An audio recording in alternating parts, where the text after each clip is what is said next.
am so excited to be back here with another episode of Leadership in the Urban Market. My name is Dr. Takima Dorsey, your show host. And what I love about what I do with the Gift of Gab is advocacy. And as I believe, advocacy only happens in one of two ways, through public speaking and or through writing. Both I have gifts at. But what I appreciate about the advocacy part through public speaking is the ability to interview others.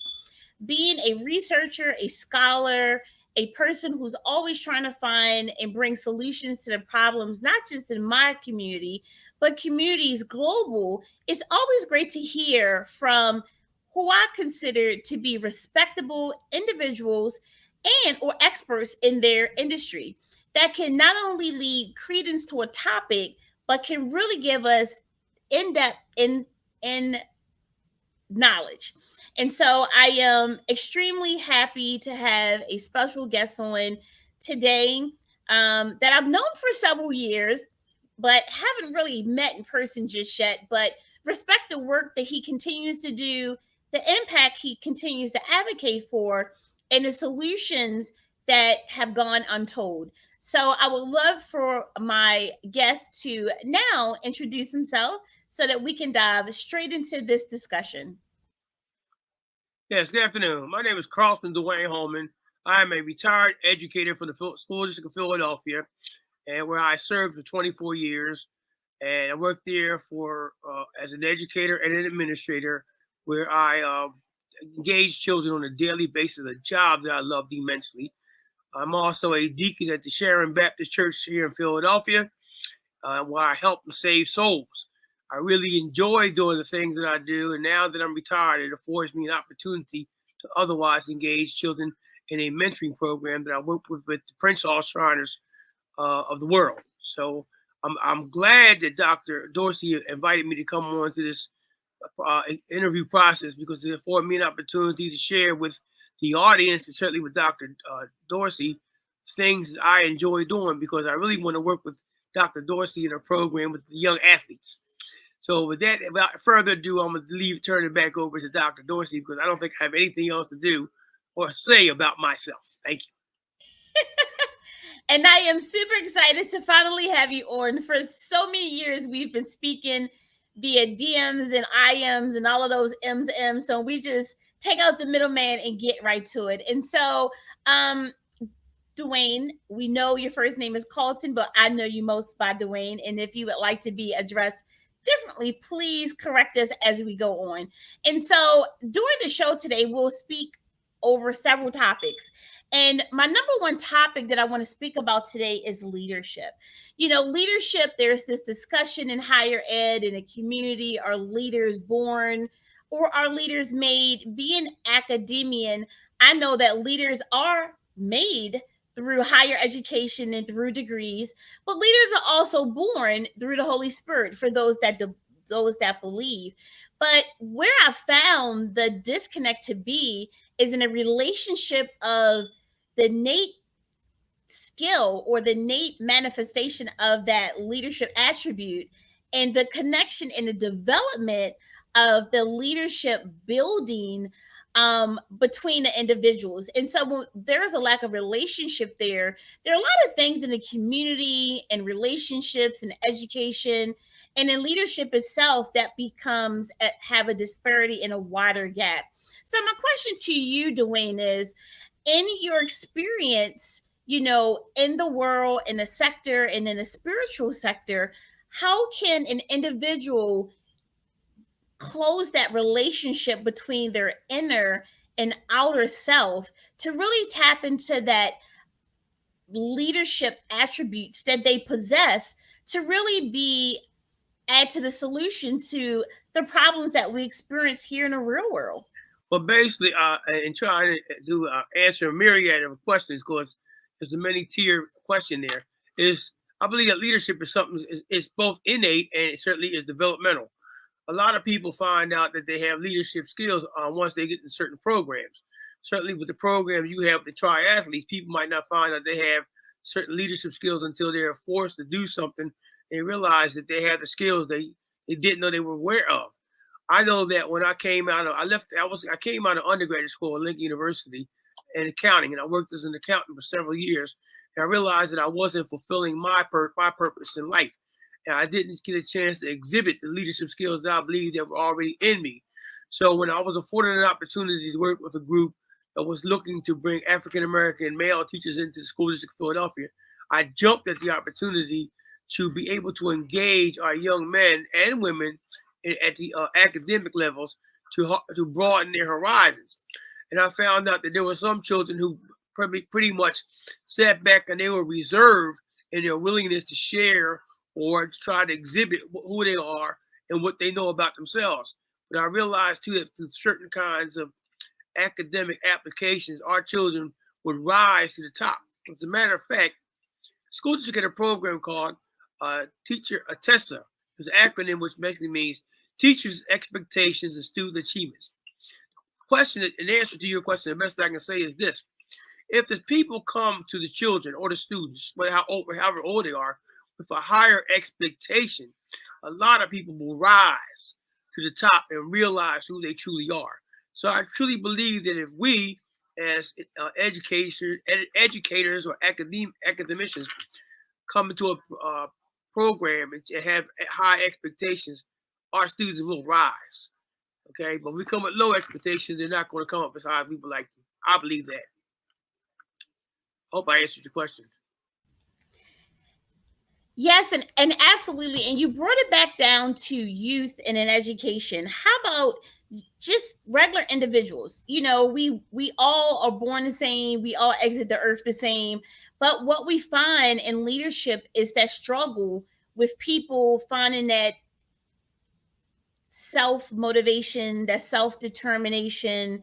You know, some people lacking self esteem, self confidence. Some some that lack of self belief come from variables outside of people control, but still at the end of the day they unfortunately are responsible for their movements, behaviors, and actions. And so with your background and with your knowledge and experience, how could a person who may not have such a strong belief in themselves begin to believe? In what steps or processes could you offer them, regardless of where they are in life, with or without titles? Well, I actually belong to several organizations. The primary one I would say is the Prince Hall Masons. I joined the Prince Hall Masons in 1986, and I kind of joined it because one of my friends' mother said that we were wasting our time running the streets, and I should find something worthwhile to join. So I found a friend whose father is a Prince Hall Mason. And when I joined the organization, I didn't think a whole lot of it until I started working through the various stations in the organization in the chairs. Once I reached the presiding officer's level, which is in this case is the worship master. I was put on the spot, and I think that having been put on the spot in that organization kind of like made me realize that I had to either sink or swim. So I made a choice that I'd rather swim, and I actually did very well as the worship master. And as a result of that position, I went on to earn several other spots in the Prince Hall family and held the presiding officers in at least 7 other bodies where I was the leading officer. What that did was it allowed me to read more, to gather information, and to learn information from other men and women about what it is, what it takes to make an effective leader. It's not just a perfunctory, just in a perfunctory capacity, but to actually be an effective leader, to lead and preside over organizations and learn how to follow the rules that are oftentimes measured through Robert's Rules of Order. I'm also a member of Group 5 Group Social Fellowship, where I learned a lot in college about myself and about what I should be expecting from myself. And I'm a deacon at Sharon Baptist Church, as I indicated. And there I learned that I had to learn how to pray. I had to learn how to pray for other people. And I had to inspire other people to realize that there's something in them that they haven't tapped into yet. So I encourage them to look, God has given you a lot of gifts. Let's look into what your gifts are And there's a lot of times we would take spiritual gifts tests. And once we took the spiritual gifts test, we would review the outcomes of the exams and try to use that test as a basis to place people in various groups where they would be able to hone their skills, and they would learn where they belong.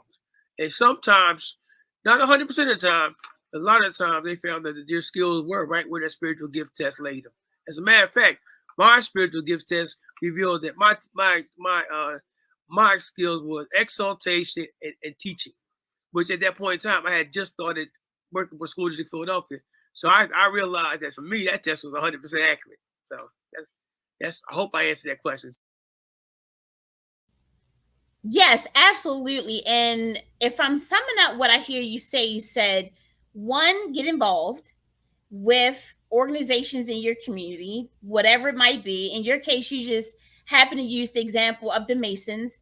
Two, prayer works, which I believe that. I know you do as well. And three, take a skills test, a test that will allow you or someone to unveil their skill sets, aka gifts, that could potentially motivate them to understand who or what they are. Is that correct? It is affirmative. Spiritual gifts tested, it really actually revealed to me that, and certain other aspects of education revealed that I had more talent than I believed that I had. So sometimes it also gives you a little certain taste. Let's say, oh yeah, I knew I had this skill. This is my skill. This is what I'm supposed to do. But I do remember at one time one of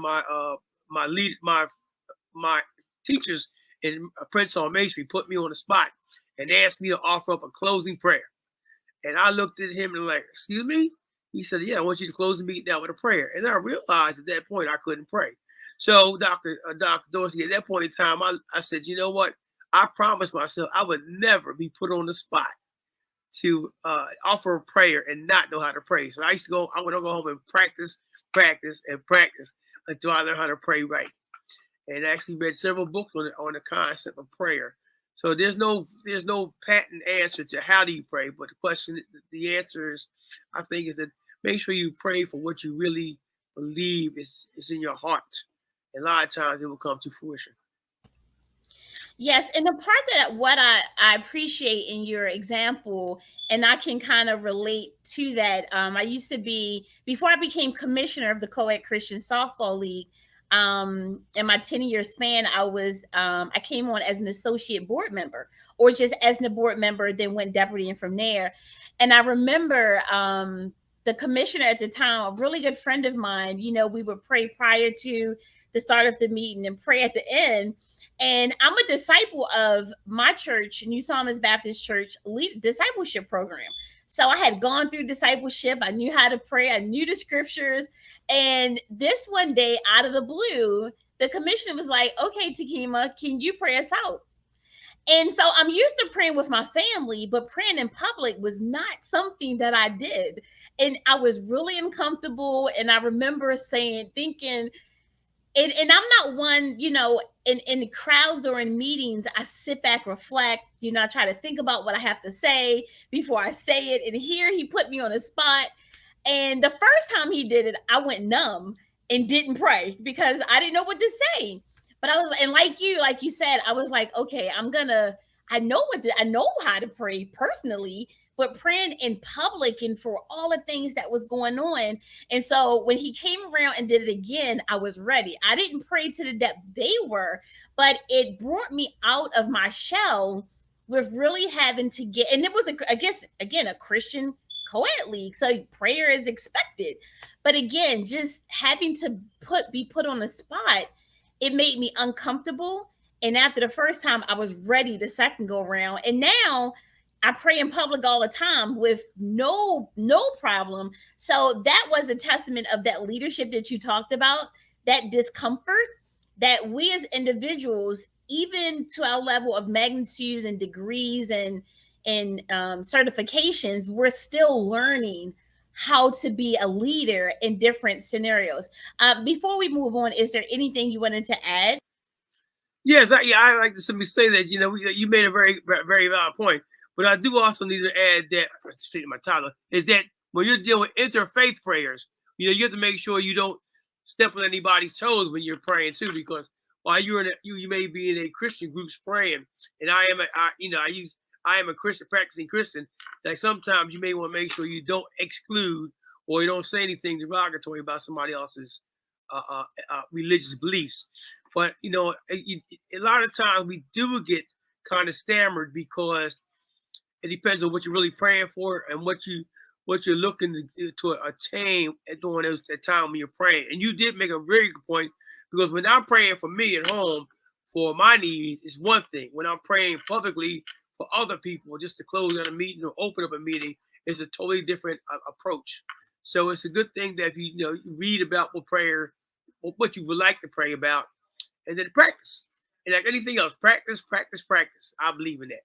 So that's it. Yeah, and I'm sorry, I didn't mean to cut you off. And it really goes back to, when we talked about that innate leadership that we're born with, whether people believe it or not. You can be an atheist, you're still born with a spirit, right?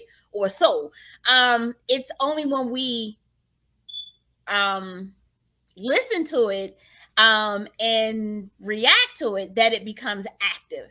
And then that leadership that we are taught through experiences, prejudices, biases, theories, relationships, and things like that. And what I appreciate in this discussion is even the most spiritual or faithful person, or the person with the highest degrees, they're still learning how to be a leader in different scenarios. And these two examples are just it. And so this leads to my next question. When in the beginning, when you were starting out, how did you define leadership? And now that you are a little more seasoned in a game, how has that perception changed or enhanced in terms of how you define leadership? Well, I guess I have to say, I define leadership as that what kind of impact did you have in the organization which you would be given charge over to lead? What did you leave? What's the legacy that you left with this organization? What did you come into the organization realize was somewhat missing, and you wanted to add to that organization? And were you effective when you left the organization and making a difference? A lot of times we elect people who are basically, to me, gap fillers. They come into an organization, they just sit around and they just go through the routine of the organization. They come into the organization, they serve their term of office, and then they leave. They made no impact. Question I always ask people is, when they say they served in various houses in masonry, and they say, "Well, I did this. I was this, and I was that." I said, "What did you do to make a difference?" In other words, tell me what you did to make your organization know that you left an indelible impression on that organization. The sad part, a lot of times people can't actually pinpoint what it is they did that made a difference. So I tell people now, when you start an administration, make sure you have a plan. And when you start the plan, make sure that you write down what your plans are. And then the question is, as you go through your term of office, let's see how many points that you've written in your plan do you actually hit, so that when you complete your administration, that you make sure that you hit every part of that plan. And if you had to rewrite the plan or revise the plan or amend the plan to change some things that you feel as though may not have been a successful part of that plan, then yes, do that as you go along. But remember, when you walk away from this, when Dr. Dorsey leaves the office as the commissioner, they're going to say, "Well, Dr. Dorsey brought this to the table. Dr. Dorsey brought that. Or Carleton Dwayne Holman bought this, and he bought that." So I want people to be able to speak about specifics about what you do. That's how you know when you're an effective leader. Absolutely. And I love what you mentioned, because as the commissioner of the Co-ed Christian Softball League, when the old commission, my friend, a good friend of mine, when he decided to step down of our board, someone else stepped down. And then that was internal. And then we had people doing things within our league that were not representative of Christ in other softball leagues. And that had an impact on the organization we had a partnership with at that time, which was Baltimore City Parks and Recs. So as the incoming commission, and then on top of that, the one person who was a saving grace. He was like the glue that kept all the pieces together, died in a house fire during the off season. So here I am with the old commissioner stepping down. I was elevated because I was already deputy at that point. The other deputy that was there, he stepped off. Then our liaison with Baltimore City Parks and Recs passed away in a fire. Then our board members reduced. We had stuff going on. Our team members in the leagues from that represented churches were in doing drugs and beating people up. So as a commissioner taking over, I had to become that glue to bring all these pieces together. And what people don't see in leadership is they only see the outcome, the output, the end result. They don't see the process. And for me, even, and this was going into my like 8th year, 7th year as, on the board and as a commissioner. And that was a heavy load to take on, being commissioner, recruiting board members. The new liaison stepped up and they was getting ready to disband us from being a part of Baltimore City, adult softball league. The umpires, which was the umpires no longer wanted to work with our league, so we didn't have any umpires. The liaison wanted to let us go. So I had to convince the liaison, who was really, good friends, but business don't, overshadow personal relationships. He was just like, Takima, this is it. People talk of the game. So I had to come in as leader. One, I had to take on a role because I was a female, only the second commissioner in like a 30-year history, right? I had to come in, establish a new board. I had to massage the new liaison. I had to get Baltimore City Parks and Recs to trust us again. I had to establish a new relationship with the umpires to come in to want to do business with us. I had to put my foot down and suspend people within popular teams in order to make these massive changes. And I was very unpopular for a really long time, but it was all about making changes needed to save grace for the league. And at the end of the day, we were able to salvage not just our league, but the reputation of our league. But there were some tough choices, is what I'm saying. And so when you talk about that impact, leadership is never favorable. And most people don't understand it. Matter of fact, you'll have more people on the back stating what they would do or what they don't agree with. But when you're in a hot seat as a leader, you have to make the decisions that are far greater than who you are, and really take on what you said that you were going to do as that leader, even if you're unpopular. So that impact that you talked about, Dwayne, was absolutely transactional and transformational, because at the end of the day, when I stepped off, our league, matter of fact, is still running. But had I not, with all of those changes going on and really being the leader, not been saying it, but in action, having to make these tough decisions in the background.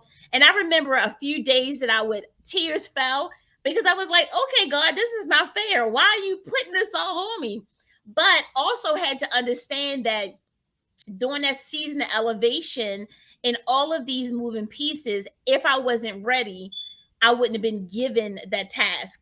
And at the end of the day, it helped me to understand as a leader that was my responsibility to all of these pieces, because I had a 50-year history riding on my shoulders.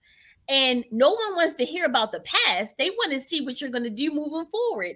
But even out of that process, there was a new sense of respect for me, because it wasn't easy, but people understood the bigger picture. And I see you shaking your head and I see you identifying. And so if not only just adding to that, but can you explain a scenario you may have experienced being a leader that was, your choices were uncomfortable, and how you grew, and how did you have that lasting impact that's still being resonated as positive today? Well, the thing about it is that a lot of times change is never received well, particularly if you come in and you drop the hammer on people. But I was taught, they were given, when I, in my early time in masonry, I was given by one of my very close friends, he's now deceased, but he said, "Be ye ever ready, because you never know what's going to happen." As a matter of fact, when in our masonry, in our blue house, we call it the worshipful master seat at the hot seat, because there's going to be a lot of stuff that's going to come at you that you're not going to expect. And when people all of a sudden suddenly quit, and certainly I know I've been there when people passed away, you have to replace those people. Sometimes your replacements are not popular. Sometimes even you're not popular. But one organization that I belong to in particular, they were not doing very well. And every year we would have elections in December to elect the new people. So I was in the organization. I was the auditor because my background is an accountant.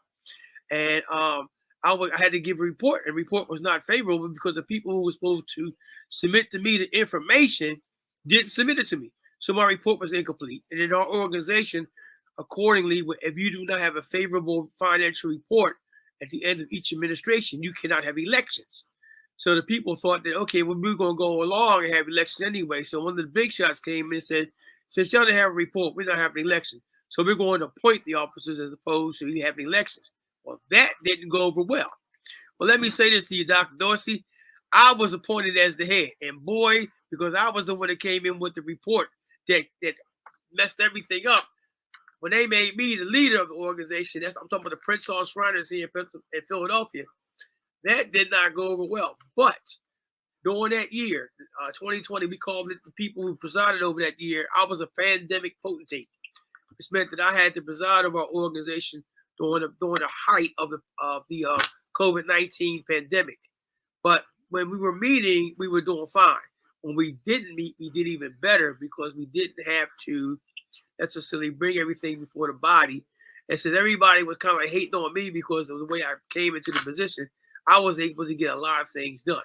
So I can say at the end of the administration, I made a lot of changes where we saved a lot of money. We saved thousands of dollars because we didn't have to pay rent. We saved thousands of dollars because we didn't have any frivolous expenditures. I'm very frugal, and I'm very financially minded. Like I said, my first degree is in accounting and my business. So I make sure that I'm practical about everything, every dime I spend, and everything I purchase. So at the end of the day, we had a really good year, and our temple now is thriving. Where before it was almost financially broke.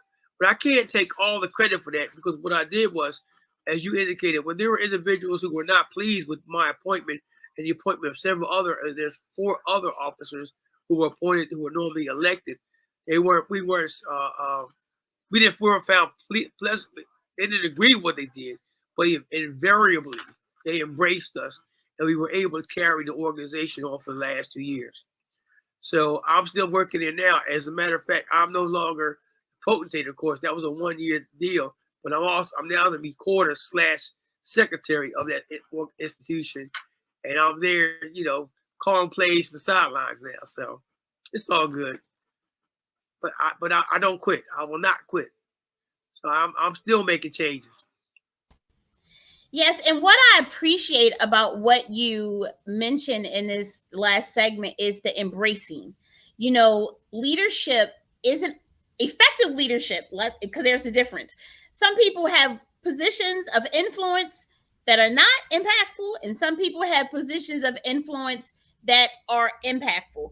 And if you're ever elevated, that is positive. But the one thing that I want to hone on is not just being impactful in a position, whether it's with an organization, on a board, or just in your family, right? Because that's the first essence of being a true leader, is in the home. We can never take away the external, the internal, and only make it external. So leadership really evolves within a home, and that impact.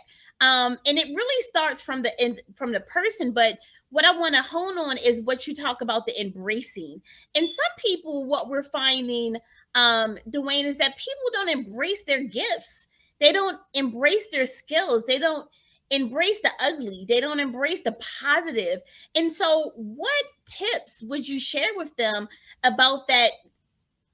Not just the embracing external, what other people were thinking, but what we really see in the mirror of things we like, things we don't like, things that we control and things that are outside of our control to really have the greater impact that the world needs and require of us? Well, that's a very good question because I found out a lot of times as you work through these different groups, particularly when you said you was the deputy commissioner prior to being the actual commissioner, and you ascend these various stations, moving up to the presiding or the office of leadership, you should be reading literature that will help you to prepare yourself to become a leader rather. But you also indicated too, there are times when you find yourself placed in a position of leadership when you're not really, you feel that you're not prepared.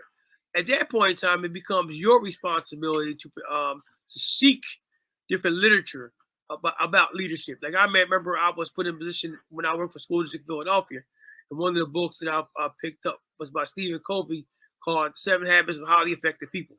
Okay, or another book called Principle Centered Leadership. These are things, the kind of things it's incumbent upon the person placed in these positions to seek knowledge or talk to people whose leadership styles you actually like, and sit there and ask them, pluck their brains, find out from them what would they do if they were given the same kind of scenario or situation when they were placed in it. Oftentimes we are put in position, and then in leadership, like you said, things happen that you don't plan for. That means you have to change your plans and modify or just modify or even sometimes rectify things that went wrong.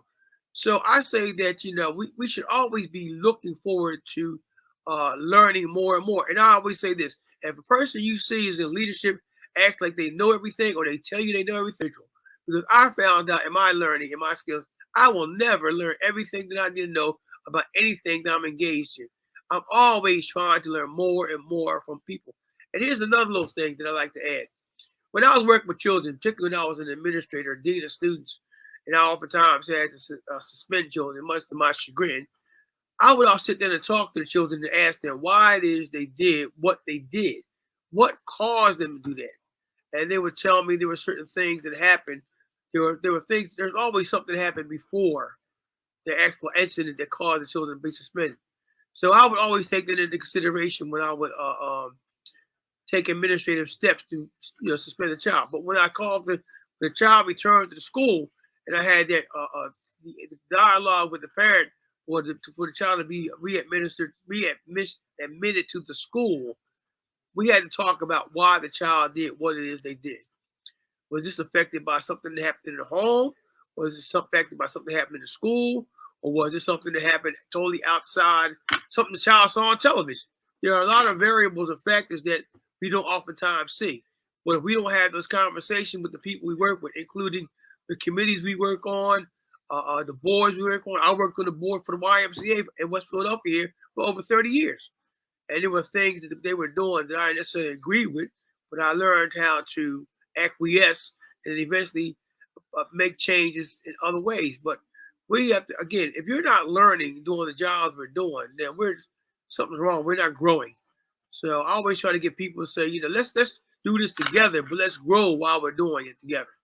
And make sure you bring literature to your meetings to help your team understand where it is that you're going. And another thing, you should always have a written plan. You should have a written plan that you can present to everybody on your team so everybody knows that you're not crazy or you're just not doing this on the fly. Because I found that when people come to meetings and they don't have an agenda for a meeting or they don't have any kind of plan for this for the administration, it's kind of hard to follow them.